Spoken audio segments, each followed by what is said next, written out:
Friends எல்லாருக்கும் காலை வணக்கம். எல்லோரும் எப்படி இருக்கீங்க? நானும் நல்லா இருக்கேன், நீங்களும் நல்லா இருப்பீங்கன்னு நம்புகிறேன்.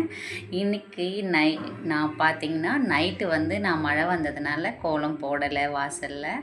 அதனால் காலையில் எழுந்திரிச்சி தான் குளிச்சுட்டு அதுக்கப்புறம் நிலை வாசல் தொடச்சி அரிசி மாவு மட்டும் கோலம் போட்டிருந்தேன். ஏன்னா மழை வந்ததுனால சாரல் அடிக்கிறதுனால கோலம் அந்த மாதிரி கோலம் போட முடியல.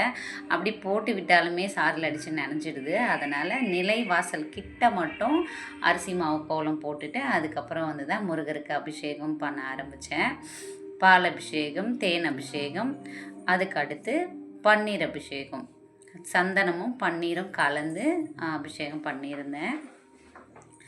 என்னோட இந்த அபிஷேக வீடியோ எப்படி இருக்கிறதுன்றதை கமெண்ட்டில் சொல்லுங்கள். எனக்கு ரொம்ப ரொம்ப ரொம்ப பிடிச்ச தெய்வம் என்ன அப்படின்னு பார்த்தீங்கன்னா, நான் என்னோடய இஷ்ட தெய்வம் எனக்கு ரொம்ப ரொம்ப பிடிச்சது முருகர் தான். ஃபஸ்ட்டு எப்போவுமே நம்ம வணங்குறத விநாயகரை எங்கே போனாலும் எப்படி இருந்தாலுமே ஃபஸ்ட்டு வணங்க வேண்டியது விநாயகரை. அதுக்கு அடுத்து நம்ம குலதெய்வம், அவங்கள என்றைக்கும் நம்ம மறக்கவே கூடாது. நம்ம குலதெய்வத்தை வணங்கிட்டு நம்மளோட இஷ்ட தெய்வம் என்னவோ அதை வணங்கணும். அதே மாதிரி தான் நான் காலையில் எழுந்திரிச்சு விளக்கு ஏற்றிட்டு விநாயகருக்கு வேண்டிட்டு அதுக்கப்புறம் குலதெய்வத்தை வேண்டிட்டு அதுக்கப்புறம் முருகருக்கு அபிஷேகம் பண்ணி திரும்பவுமே நம்ம தீப தூப ஆராதனை செய்யும் போதுமே முருகருக்கு குலதெய்வத்துக்கு விநாயகருக்கு வேண்டிட்டு அதுக்கப்புறமா தான் நம்ம முருகருக்கும் வேண்டிட்டு நான் சரவண பவ சொல்ல ஆரம்பிப்பேன். என்னால் தினமும் விளக்கேற்றும் போதெல்லாம் சரவண பவ சொல்கிறதுக்கு டைம் இல்லை.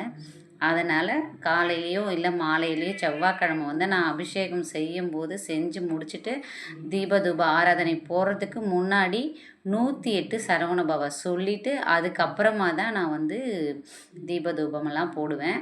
ஏதோ நம்மளால் முடிஞ்சது ஒரு நெய்வேத்தியம் வச்சிடணும். நாளைக்கு தான் தீபம்.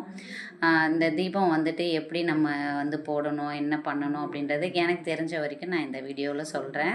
வீட்டில் ஃபஸ்ட்டு நிலை வாசல் ஏற்றிடணும். அதுக்கப்புறம் நம்மளுக்கு கொல்லைப்புறத்தில் ஆட்டு பண்ணை, மாட்டு பண்ணை, கோழி பண்ணை, இந்த மாதிரியான கொட்டாய்க்கல் இருக்கும். அந்த கொட்டாயில் வைக்கணும், மோட்ருக்கிட்ட வைக்கணும், அதுக்கப்புறம் ஈபி பாக்ஸாண்ட வைக்கணும். அதுக்கப்புறம் தான் நம்ம வீட்டில் ஒவ்வொரு ரூமுக்கும் மாடிப்படி இந்த மாதிரிலாம் வச்சு நம்ம பூஜை பண்ணணும்.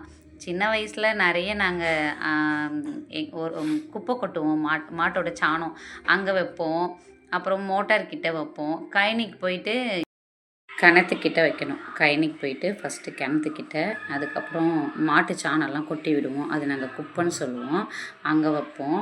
அதுக்கப்புறம் நம்ம பயிர் வச்சுருந்தோன்னா பயிர்கிட்ட மூளைக்கு ஒரு மூளைக்கும் ஒரு விளக்கு அந்த மாதிரி வச்சு ஏற்றிட்டு அதுக்கப்புறம் வீட்டுக்கு வாசலில் நம்ம மெயினாக நம்ம தெரு வாசல் அப்படி சொல்லுவாங்க, அங்கே 2 விளக்கு, நிலை வாசலுக்கு 2 விளக்கு, மொட்டை மாடியில் நீங்கள் எத்தனை வேணாலும் வைக்கலாம். மொட்டை மாடியில் வச்சுக்கலாம், மாடிப்படி, அதுக்கப்புறம் வீட்டில் ஒவ்வொரு ரூமுக்கும், பாத்ரூமுக்கு, அதுக்கப்புறம் நம்ம வீட்டில் இருக்கிற கிணறு, வீட்டில் இருக்கிற மோட்டார், அதுக்கப்புறம் ஈபி பாக்ஸு. கிராமத்தில் இருக்கிறவங்க கோழி கூடு சொல்லுவாங்க, கோழி கூடு இந்த மாதிரிலாம் வைக்கணும்.